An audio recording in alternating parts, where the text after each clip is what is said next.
kulan wacan wanaagsan saaxiibayaal halkani waa qiima t v meel kastoo aad joogtaan iyo si kastoo aad noo maqlaysaan kusoo dhawaada wararkeena maanta qodobada aad ku maqli doontaan oo barnaamijka aan idinkugu soo gudbin doono haddii la qadarana waxaa ka mid ah muxuu ku salaysan yahay kulanka ra-iisul wasaare Roble iyo Qorqor ay magaalada Baydhabo ku tageen. Qorqor oo faraqa ku ritay hoggaanka doorashooyinka lana wareegayo guud ahaan hanaanka habsami socodka doorashooyinka dalka.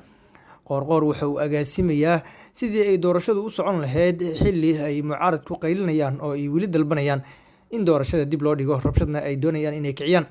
Haddaba Qorqor iyo tillaabooyinka uu qaadayo uu ku doonayo inuu guud ahaan maamul goboleedyada kusoo wareego si markaasi madaxda maamul goboleedyada uga dhaadhiciyo doorashada inay dedejiyaan, iyo ra-iisul wasaare Roble oo arrintaasi si weyn ugu qanacsan.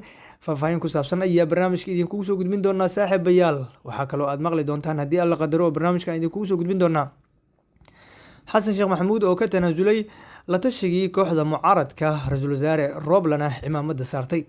xasan waxa uu sheegay inuu ka wareegayo qaabka ay wax u wadaan mucaaradku maamul goboleedyada iyo ra-iisul wasaare Roble ayuuna sheegay in uu uga dambeynayo qaabka ay u xulayaan xildhibaanada. Ma dhici kartaa in markaasi Cabdiraxmaan Cabdishakuur isagana uu ka tanaasulo buuq uu doonayo in magaalada Muqdisho ay gasho uu markaasi doorashooyinka si toos ah ugu qanco? Kooxaha mucaaradka markii hore waxay u kala jabeen ilaa iyo laba garab oo kala ah garab uu hogaaminayo Sheekh Shariif iyo garab uu hogaaminayo Cabdiraxmaan Cabdishakuur. Haatan garabkii Cabdiraxmaan wuxuu u muuqdaa in uu kala tegayo oo ay ku biirayaan garabkii Sheekh Shariif Sheekh Axmed.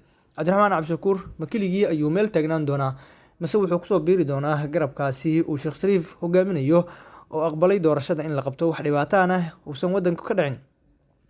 Faahfaahin ku saabsan ayaa barnaamijka idinkugu soo gudbin doonaa saaxiibayaal.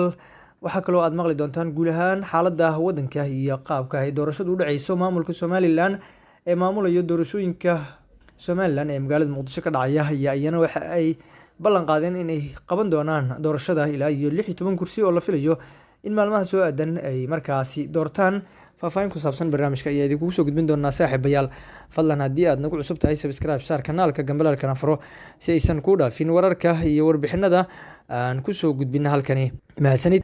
Tan iyo markii la gudagalay doorashooyinka wadanka, doorashada guud ee dalka ka dhacday taa oo ah doorashada aqalka sare iyo aqalka hoose, waxaa soo baxayay in markaasi kooxaha mucaaradku ay dalbadaan in doorashada la hakiyo oo dib loo dhigo, iyaga oo markaasi dalbanaya in doorashada qaabka ay ku socoto uusan ahayn qaab sax ah oo hoggaanka wadanka lagula wareegi karo. Kooxaha mucaaradka ayaa rabshadooda si weyn u kiciyay, waxayna inta badan dalbanayeen in la kansalo dhammaan doorashadii aqalka hoose xildhibaanadii kusoo baxay. Balse arrintaasi waxaa si cad ugu horyimid ra-iisul wasaare Maxamed Xuseen Roble iyo guddiga doorashooyinka oo sheegay in wixii qalalaase iyo buuq ah aan la aqbali karin, haddii kuraasta qaar qaylo ka jirtana dib loo xallin doono. Iyaga oo sidaasi markaa ra-iisul wasaare Roble uu qaatay go-aankaasi ah in doorashada aan la hakinin, ayay golaha mucaaradka ee Muqdisho fadhigoodu yahay waxa ay damceen inay meel kale ay xaaladda u wareejiyaan, waxayna la kulmeen wafdi ay dirsadeen madaxweyne Maxamed Cabdulaahi Maxamed Farmaajo, iyagoo markaasi isku dayay in kursiga ra-iisul wasaare Roble ay boobaan oo meesha laga bixiyo si markaasi doorashada ay jiha kale u yeelato loogana soo leexiyo qaabka ay haatan u socoto. Guud ahaan arrintaasi markay socon weysay, waxaa hoggaanka doorashada iyo habsami socodkeeda la wareegay madaxweynaha Galmudug Qorqor oo markaasi doorashadii iyo hanaankii u socotay la wareegay. Madaxweynaha Galmudug Qorqor iyo ra-iisul wasaare Roble ayaana gaaray magaalada Baydhabo, waxaana markaasi Qorqor uu la wareegayaa dhammaan hoggaanka doorashada iyo habsami socodkeeda. Qorqorna waxa uu agaasimayaa sidii doorashadu ay u sii socon lahayd iyagoo mucaaradka aan dheg jalaq loo siinin. Waxaa la filayaa madaxweyne Qorqor inuu tago magaalada Baydhabo, sidoo kale magaalooyinka maamul goboleedyada gaar ahaan Jowhar, Garowe iyo Kismaayo ayaa la filayaa in uu tago si markaasi oo u sii xoojiyo qaabka ay doorashadu u socoto iyadoo aan wax buuq iyo qaraac aysan doorashadu galin.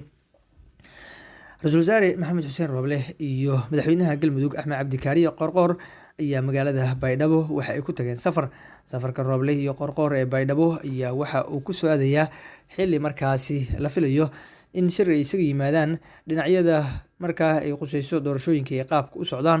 ra-iisul wasaare Maxamed Xuseen Roble iyo madaxda dowlad goboleedyada ayaana iska xog wareysanaya waxa u qabsoomay iyo qaabka loo xalin karo cabashada taagan. Madaxweynaha Puntland Siciid Cabdulaahi Dani ayay wararku sheegayaan in uu isna imaan doono magaalada Baydhabo ee xarunta kumeel gaarka ah ee Koonfur Galbeed, balse lama shaacin waqtiga rasmiga ah ee socdaalka Dani.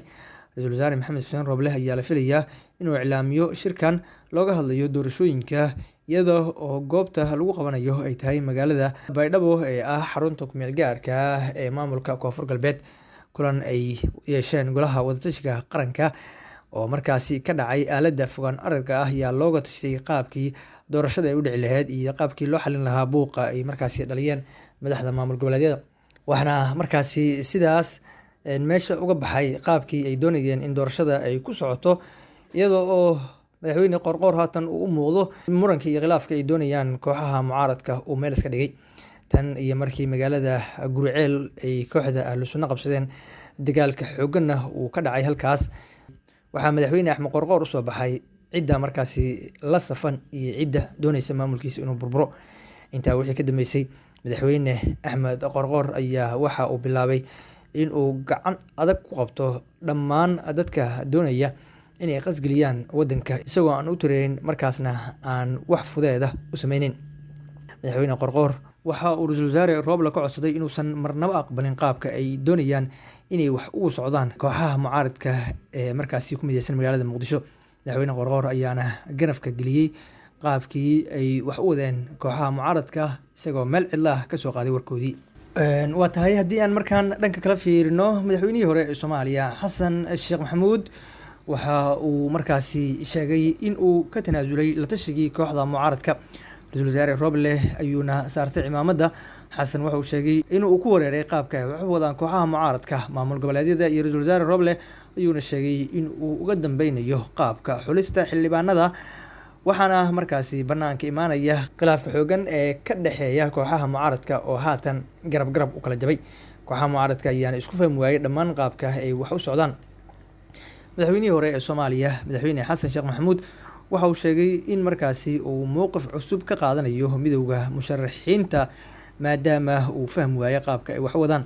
Madaxweynihii hore ee Soomaaliya Xasan Sheekh Maxamuud ayaa faahfaahin ka bixiyey kulan ay markaasi qaateen isaga iyo qaar ka mid ah xubnihiisa xisbiga uu markaa isagu hogaamiyo.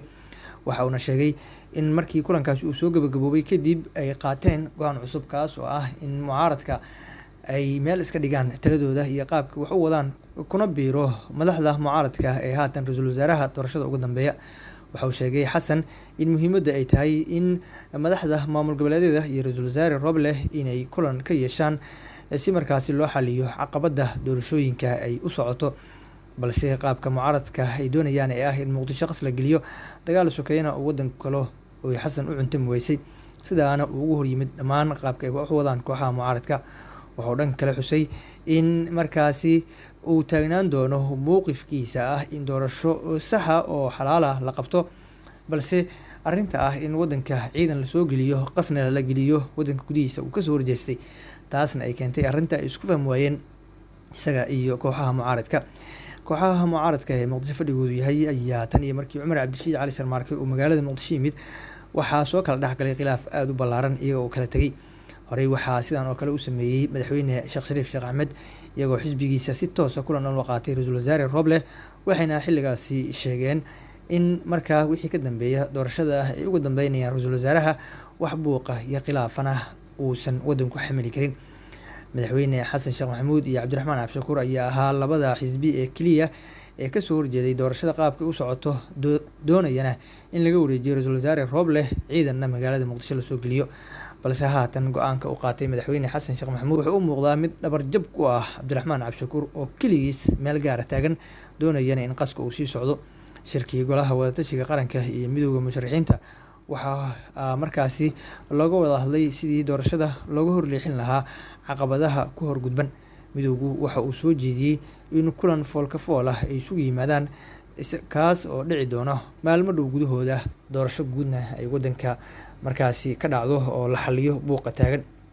Madaxweyne Xasan Sheekh Maxamuud waxa uu sheegay inuu u turayo waddanka, markaana uusan dooneyn qaabka ay musharaxiinta kale u dhaqmayaan inuu isagu u dhaqmo, si markaa waddanka dhibaato aysan ugu dhicin. Waxaana markaa Xasan Sheekh Maxamuud uu sheegay inuu gebi ahaanba uu ka tanaasulay fikirkiisii ahaa in ciidan lasoo geliyey magaalada oo wadanka gudihiisa dhibaato kale ay ka dhacdo.